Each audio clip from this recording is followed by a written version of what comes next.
صباح الفل. ازيكم عاملين ايه؟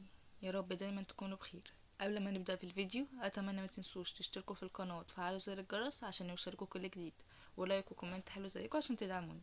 النهاردة هنعمل شوية ورق عنب حقيقي في حتة تانية، طعم خيال وحكاية وحلوة قوي، يشرفكوا في عزومة قدام اهلكوا قدام اي حد، بجد حلو قوي وسهل وسريع ومش هياخد معاكي وقت خالص، وبجد من اسهل واحسن الحاجات اللي ممكن تعملوها. وعملنا جنبه شوية سلطة زبادي بالخيار، انما ايه حكاية اللي بيعاني من مشاكل في الحموضة او اي حاجة بتتعبه من المحاشي او المشويات، يعمل السلطة دي خطيرة بجد. حلوة قوي، وهنزل لكم الفيديو بتاعها ان شاء الله قريب. يلا نبدأ في المقادير. اول حاجة معانا بصل متقطع مكعبات صغيرة، يا اما بصلتين كبار يا اما 4 بصلات صغيرين على حسب انتي حابه ايه، وحطيتهم في الحله. وهاخد معلقه صغيره من التوم، انا حبيت اقلل التوم عشان اللي بيعاني من انتفاخات اي حاجه بتتعبه من التوم، احنا بس عايزينه يدي طعم وريحه كده حلوه. وهنقطع شويه فلفل حامي وبارد مش كتير مع بعض وهحطهم. حابه تستغني عن التوم مفيش مشكله. ودي صلصه متسبكه نص تسبيكه، احط كده قولي مثلا كيلو الا ربع، نص كيلو كده، انت بقى على حسب الكميه اللي هتعمليها. وهنحط شويه زيت حلوين كده عشان المحشي عامه بيحب الزيت، فانتي حطي على حسب ما انتوا بتحبوا الاكل كميه الزيت فيه قد ايه. وهنا كده حطينا بقى، هننزل بالتوابل بتاعتنا. نزلنا بقى بحبة حلوين كده من الفلفل الاسود، حوالي معلقتين صغيرين. وهننزل بعدها ده طبعا التوابل على حسب الكمية اللي انت هتعمليها. وبعد كده هنزل عليها بحبة برضو كمون حلوين، الاساسي في الوصفة بتاعة المحشي فلفل اسود كمون وملح، ده الاساسي بتاعها. وهنحط هنا نص معلقة من الملح ومعلقة من الكزبرة الناشفة، طعمها بيبقى حلو قوي في المحشي او الملوخية عامة. ومعلقة صغيرة من البابريكا، ونص معلقة من القرفة، ومعلقة من التوابل الفراخ او اللحمة عشان يدي نكهة كده. وده بقى السر في اي وصفة محشي، تحطي معلقة من النعناع الجاف المبشور كده، تبشريه بايدك كده، تمسكيه تفرميه بايدك، او معلقة من حبة ورق كده من النعناع الفريش. بجد الريحة بتسمع العمارة كلها والشارع اللي وراكي، والطعم بيبقى في حتة تانية خالص غير اللي احنا متعودين عليه. بجد النعناع بيفرق قوي قوي قوي في المحشي، بيدي طعم ونكهة وريحة حلوة قوي، وانتي واقفة اصلا بتشمي كده روايح جميلة. هنا قلبت، وطبعا ما ننساش معلقة السكر اللي بتضيع الحموضة بتاعة الصلصة. هنا قلبتها وكنت ولعت عليها النار كده. هنا الصلصة اتسبكت. انا هنا كمان شلت شوية زيت عشان حسيته ان انا حطيت كتير، شلت شوية منه. هنا كانت اتسبكت وحلوة. بعد كده غسلت شوية من الرز عشان حسب الكمية اللي انا هستعملها للورق العنب.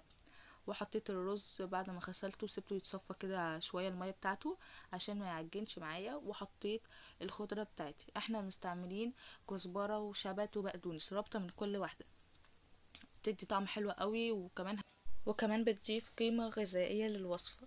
بجد حلوه قوي. بنقلبها كده الاول بالمعلقه، وعشان نتاكد ان كل حته اتقلبت كويس وكده، بنسيب المعلقة وبنقلب بايدينا عشان نتأكد ان كل حاجة تمام وكله اتقلب كويس. هنا كنا قلبناه كده وخلاص. بعد كده بقى نيجي للف ورق العنب، وهقولكوا كمان بنحط ايه في الارضية بتاعة الحلة. انا حطيت طماطم بصل فلفل، ممكن تحطي ليمونة تقطعيها كده طرنشات وتحطيها. بعد كده بقى نيجي اللف، هنا بنحط الورقة، نحط كمية مناسبة للرز، لا كتيرة ولا قليلة. بنلف كده، بنلف واحدة من اليمة اليمين واليمة الشمال، بنقفلهم على الرز بالشكل ده. في الاول ممكن تاخد معاكي وقت بس مش مشكله، ادينا بنحاول. بجد الطريقه دي انا كنت في الاول ما كنتش بحب الفه خالص عشان بحسه صعب، بس لما بقيت اعمل بالطريقه دي لا، سهله قوي وسريعه وما بتاخدش معايا وقت وبحس بمتعه وانا بعملها. هنا اهو التاني واحده بنقفلها بالشكل دوت بطريقه هي سهله وبسيطه وما فيهاش اي تكتلات ولا تكلكعات، يعني لا بحتاج مكنه ولا ايد ولا اي حاجه. لا، بنجيب بلانشا او قطاعه اي حاجه عندك، بنحط عليها الورقه ونحط شويه من الرز، ونقفل من اليمة اليمين على واليمة الشمال على الرز، ونلفها بالراحة. واي حتة بتقابلنا خارج عن اللفة اللي احنا بنعملها بندخلها كمان في الصف. بس ادينا اهو بنقفلها زي ما قلت، بندخل اهو اي حاجة بتقابلنا. وبصوا الصباع بيطلع لفف رفيع وحلو ومظبوط. وبس هنا كنا خلصنا الكمية اللي احنا عملناها، وهنسقيها بالشوربة. عايزة اوريكم خطوة مهمة جدا عشان تتأكدوا ان الشوربة وصلت لتحت وما حسيت وما فيش يعني اللي تحت اوقات ممكن ما يوصلهوش الشوربة بسبب ان ممكن صف انت عاملاه عكس صف تاني، فممكن تخاف احسن الشوربة ما توصلهوش. فاحنا هقولك على خطوة لذيذة وحلوة قوي بتوصل الشوربة تحت.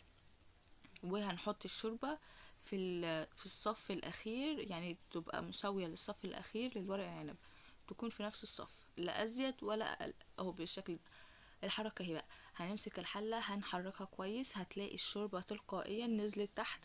فتشوفي بقى عايزة شوربة تاني ولا لا. انا لقيت الشوربة كده كويسة قوي ومش هزود تاني. هنا في الاول بقى بعلي عليها، وبعد 10 دقايق بوطي خالص النار. بتاخد حوالي تلت ساعة وتكون استوت، وانتي برضو بتشوفيها كل شوية عشان على حسب برضو البوتاجاز. هنا خلصنا وغرفنا، وبجد كان طعمه حلو قوي، والريحة يعني تجيب لآخر الدنيا.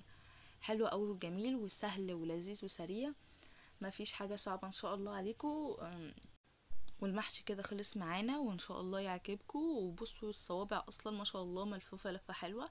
وعملنا جنبي شوية من سلطة الزبادي، بجد حلوة قوي قوي وخفيفة ولذيذة وسريعة وسهلة اصلا. ان شاء الله هنزل لكم الوصفة بتاعتها قريب، وهحطها لكم برضو في صندوق الوصف. متنسوش تشتركوا في القناة وتفعلوا زر الجرس ولايك.